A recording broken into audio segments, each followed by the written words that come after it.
A new war front has opened in West Asia this week. While Washington is unleashing its lethal weapons on the Houthis, the Yemenis have promised to expand their strikes to block Israel's navigation and to attack US warships in the region. So which side will halt its fire first? Will it be the United States or will it be the Houthis? Take a look.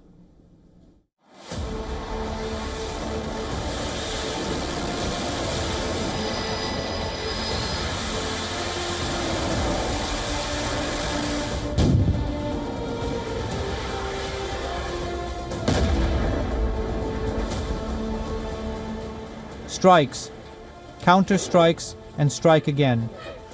The battles are rapidly scaling up in a new war front in West Asia.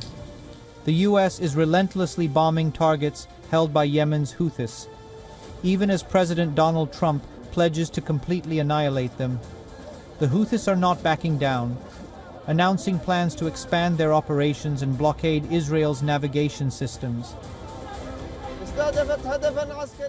The operations of the armed forces in support of Gaza will not stop, no matter how long the American aggression continues.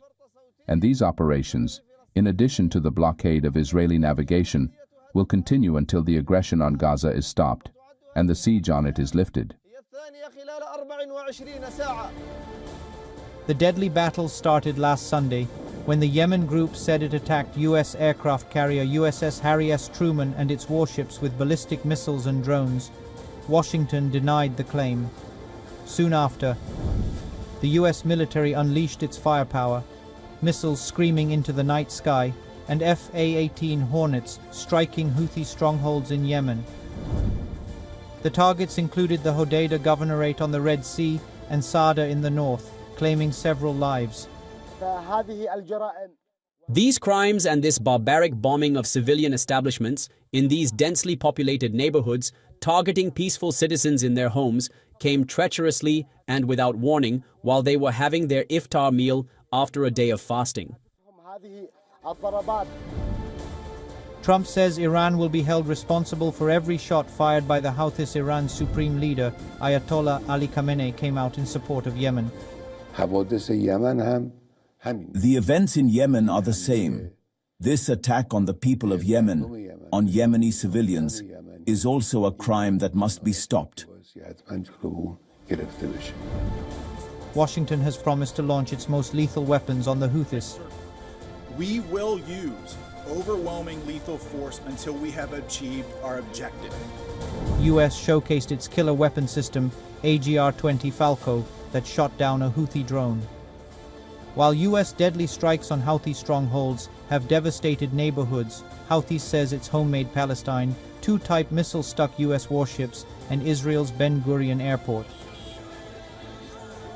But even as the U.S. president blames Iran for aiding the Houthis, Trump's special envoy says the issue can be resolved through diplomacy.